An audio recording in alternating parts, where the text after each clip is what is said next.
le pacte européen de stabilité. Qu'est-ce que le pacte européen de stabilité? C'est un gros machin européiste qui a été fabriqué en 2012 et qui a pour but de protéger éventuellement un pays défaillant de sa défaillance. Et lorsque ce mécanisme est activé, le pays défaillant voit arriver des superbes experts européens et européistes qui vont vous remettre le pays d'équerre. On s'en est aperçu pour la Grèce, les superbes européistes sont arrivés, n'ont rien remis d'équerre du tout, la Grèce a perdu une grande partie de sa souveraineté et ne va pas mieux aujourd'hui. Car ce mécanisme est redoutable.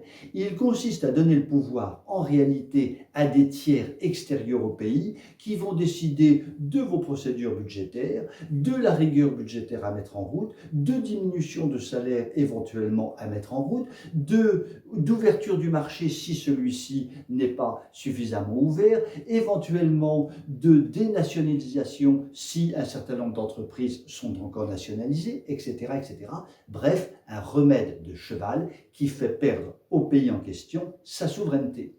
Eh bien, l'excellent Bruno Le Maire a demandé à l'Europe de réactiver le mécanisme de stabilité européen pour faire de la France, en réalité, un pays sous tutelle de l'Europe.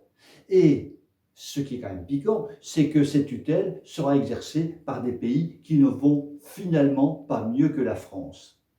Et alors, cher Bruno Le Maire, pourquoi n'avez-vous pas pensé il y a 20 ans à créer un mécanisme de solidarité, de solidité, de stabilité français? Pourquoi ne l'avez-vous pas fait?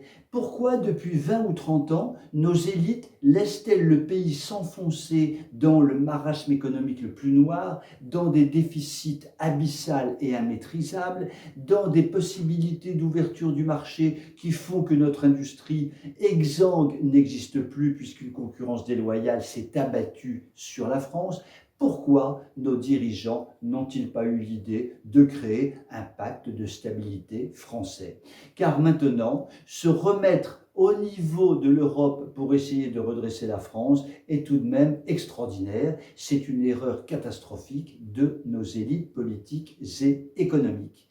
Ce qui est sûr, c'est que la crise actuelle nous permettra très probablement de retrouver un droit chemin, de remettre d'aplomb des idées qui n'existent plus aujourd'hui, et notamment sur le plan économique, de connaître à nouveau les règles économiques de base qui font qu'un pays marche économiquement ou ne marche pas. Toutes ces règles ont été abandonnées par la France depuis 30 ou 40 ans, et pour repartir finalement sur une gestion économique classique qui, dans le passé, a fait ses preuves et qui, aujourd'hui, par le fait que ces règles ne sont plus appliquées, ont conduit le pays dans une situation économique véritablement catastrophique.